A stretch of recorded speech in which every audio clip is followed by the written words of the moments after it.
ડીસામાં વૃદ્ધાને છેતરી દાગીના લઈને ફરાર થયેલ 2 શખ્સો પૈકી એક શખ્સને ઉત્તર પોલીસે ઝડપી પાડ્યો। ડીસામાં વૃદ્ધાને છેતરી દાગીના લઈ જનાર શખ્સ ઝડપાયો। 2 યુવકો મળી અલગ અલગ પ્રકારની મોડસ ઓપરેન્ડીથી મહિલાઓને ઠગતા હતા।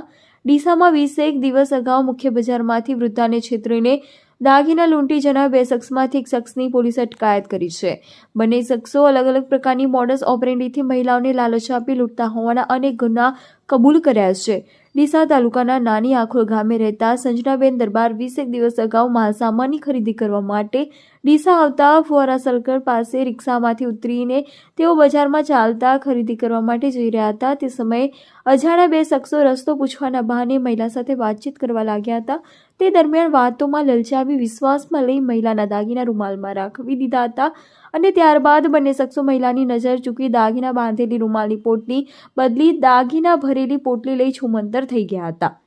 ત્યારબાદ મહિલાએ તેની પાસે રહેલ રૂમાલની પોટલી ખોલીને જોયું તો તેમાં પથ્થરા ભરેલા હતા અને દાગીના ગાયબ હતા, જેથી મહિલાએ ડીસા શહેર ઉત્તર પોલીસ મથકે ફરિયાદ નોંધાવી હતી। જે અંગે ડીસા ઉત્તર પોલીસ મથકના પીઆઈ વીએમ ચૌધરીના માર્ગદર્શન પોલીસ ટીમ તપાસ હાથ ધરી ડીસા તાલુકાના ધોવા ગામના કિસ્કલ જેઠાભાઈ દેવી પૂજકને ઝડપી લીધો હતો। પોલીસે તેની પૂછપરછ કરતા અલગ પ્રકારની મોડસ ઓપરેન્ડી જણાવી હતી, જેમાં ઝડપાયેલ શખ્સ તેના મિત્ર શક્તિ દરગાભાઈ સલાટ સાથે મળી બંને શખ્સો મુખ્ય બજારમાં મહિલાઓની રેકી કરી તેને રસ્તામાં ઊભી રાખી રડતા જણાવતો કે મને મારા શેઠે નોકરીમાંથી છૂટો કર્યો છે અને મારે અમદાવાદ જવું છે। આ દરમિયાન બીજો શખ્સ ત્યાં આવી કેમ ભાઈ મહિલાને હેરાન કરે છે તેમ પૂછતો, જેથી તે કહેતો કે મારી પાસે શેઠના પૈસાનું બંડલ છે તે તમારી પાસે રાખો।